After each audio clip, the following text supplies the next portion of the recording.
Hi there, welcome to another episode of Kiwi Builds. This one's going to be about making an infinity mirror. I've always wanted to have one of these things, but they were just too expensive.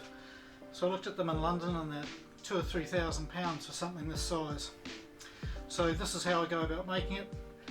Let's get started. Let's have a look at the tools that I use to make it. Ferrules, wire strippers, ferrule crimper, LED bulbs, picture frame wire, bulb holders, 20 gauge wire, picture frame accessories, clip for back of the frame, 3-pin plug. So I'm prepping the wires I need to make this whole thing work, and I use ferrules on the end of all the wires. I've already measured them out to get the right distance between each of the light sockets, and the ferrules just make it a lot easier to put into the light sockets and also to take anything out if you get anything wired wrong.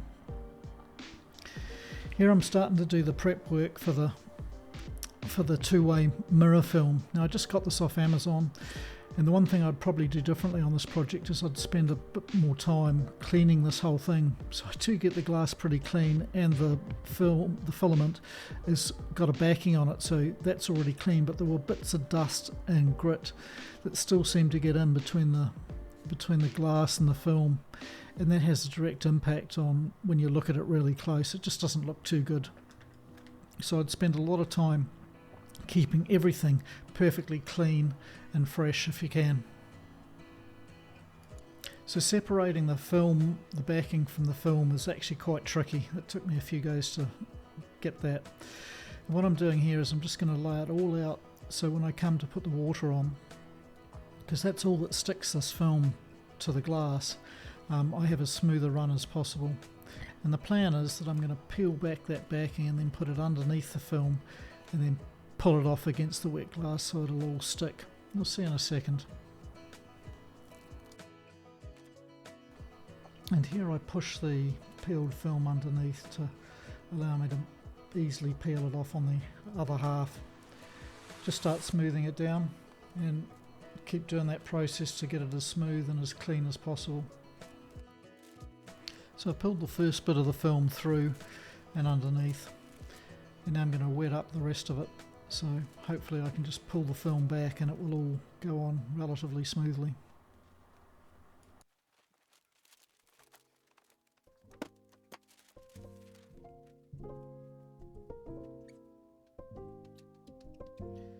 Now you can see here that I have to do a bit of re-squeegeeing out some of the dirt that just seems to have got trapped between the glass and the film. And really that's the key part of the process, just making sure this is as clean as possible. Even though I was pretty fussy, it still seemed to have got in there. Just cut it down to size.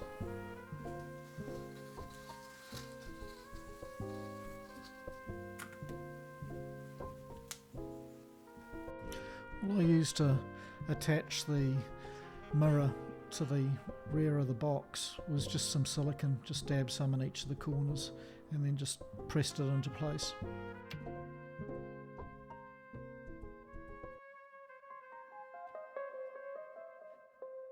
I wanted a smooth transition in the lights between the walls and the top of the mirror frame, so I put some corner pieces in to facilitate that.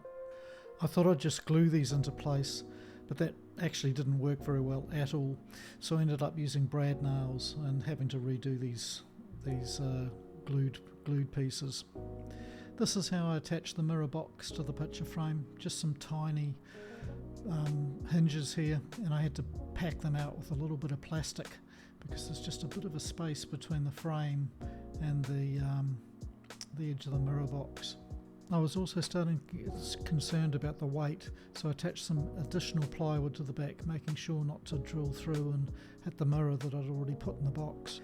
We then move on to putting in all the light sockets, and I had to do this order because I wouldn't have been able to get the mirror into the box if I'd had the light sockets in first.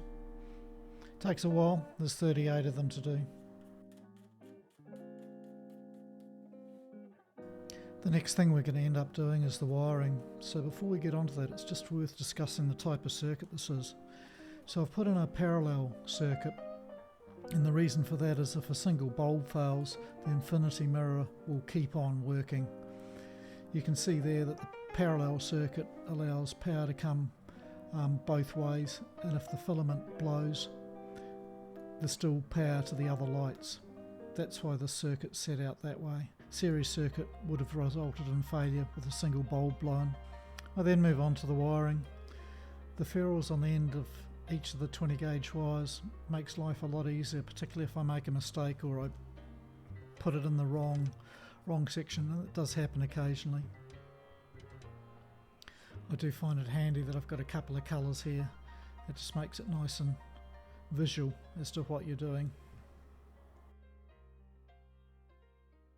Well, almost there. So one of the key things about making this mirror is the type of light bulbs you put in here. So what I ended up using were 4 watt LED bulbs. It's really important, they're not incandescent bulbs.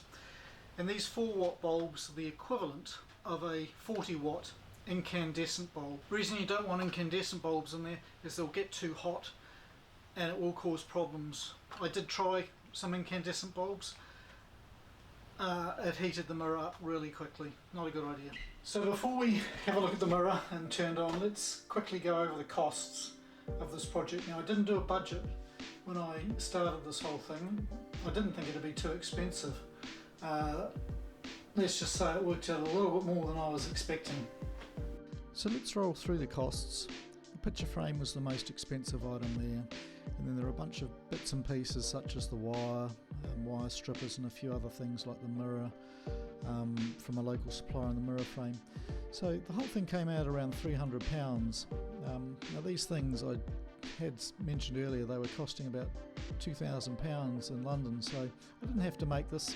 I really just wanted to see what it was like, and I'm pretty pleased with how it's turned out, but just bear in mind it might cost a little bit more than you expect. Bulbs gave me a bit of a surprise as well. So there's the costs. So I've changed the shooting settings on the video camera to give it a more realistic look, and it does come out with quite a soft light. Let's have a bit more of a close-up look so we can see the infinity portion. It really only works when you're sitting on an angle. So as we come up to it, you can see, you get a bit of an idea of the regression of the lights. And there's a doorway just here, so let me just go into that doorway. There we go. So when I'm editing this video, I noticed for the first time I can see some wires. That's the first time I've ever seen them in the corner piece because it's turned on. But you can see the lights regressing there, and if you count up, there's about 8 going back. So I think it's achieved its aim of being an infinity mirror. Now there are a couple of things that I need to improve on. Now, as any DIY person knows, this needs to be tidied up, but as any wife knows, it's probably going to stay like this for 10 years. Other than that, it's pretty finished. What I'll probably do, I think, is I'll put a PIR on this so it comes on when you walk down the corridor. Overall, pretty pleased with it. That's another episode of Kiwi Builds. I hope you enjoyed it. Like and subscribe if you do. Next video that should be out will be on my lathe restoration. Okay, catch you later. Bye.